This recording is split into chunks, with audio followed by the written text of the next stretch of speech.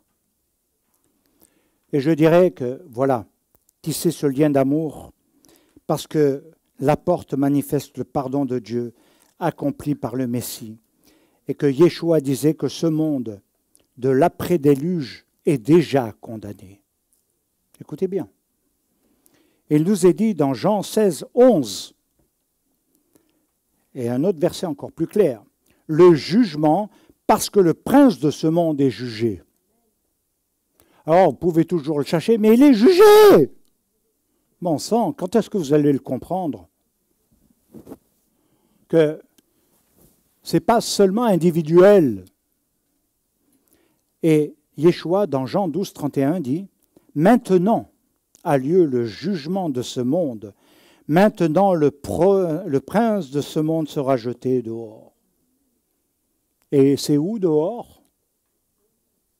C'est où dehors? Aïe, aïe, aïe, aïe, aïe. Le Sheol. Il n'y a pas que ça. Mais je ne veux pas entrer en matière parce qu'il faut conclure. Dieu jugera ce monde parce que ce monde, ce Olam Hazé condamné, est appelé à disparaître. Est appelé à disparaître et il disparaîtra. Ce n'est pas Dieu qui le détruira, c'est l'homme par lui-même. Quand je vois les foules de la Corée du Nord avec l'autre malade mental, Poutine, avec la bombe nucléaire, et vous savez que tout l'avenir de... Alors, écoutez bien maintenant, je dois conclure, je sais, mais tout l'avenir du monde, pas seulement de l'Europe, est lié à ce qui se passe actuellement en Ukraine et avec la Russie. Ce que fait Israël est une protection. C'est très paradoxal tout ça. Mais il faut entrer dans la compréhension. Alors bien sûr, on peut toujours continuer de vivre comme autant de Noirs. Mangez, mes bien-aimés, buvez, dormez, mariez vos enfants. Et parallèlement, ne pas s'occuper, ne pas prévenir. Ah, on ne fait pas de politique. Ah, on ne prend pas de position. Il ne faut pas blesser quiconque. Ah, non, il faut dire non, non, non. Ok. Mais aujourd'hui, ça n'a aucune efficacité. Et ce monde doit disparaître. Yeshua l'a envoyé, il est l'arche du salut, ce premier-né d'une nouvelle humanité. Voilà, bien-aimés, dans quoi je veux vous emmener. Être, et je demande aux jeunes et aux moins jeunes, à ceux qui ont des vrais cœurs. Moi, les religieux teintés d'eau de rose, là, ça ne m'intéresse pas. Des personnes qui ont une personnalité nouvelle, qui veulent vraiment servir le Seigneur, qui ont un amour, mais qui ont quelque chose de plus que simplement l'habit du moine. Et des personnes qui sont capables de se lever et qui vont prier et qui vont entrer. D'ailleurs, nous mettons tout en place quelque chose d'extraordinaire à ce niveau-là. Et c'est clair que maintenant, le monde de l'action doit être.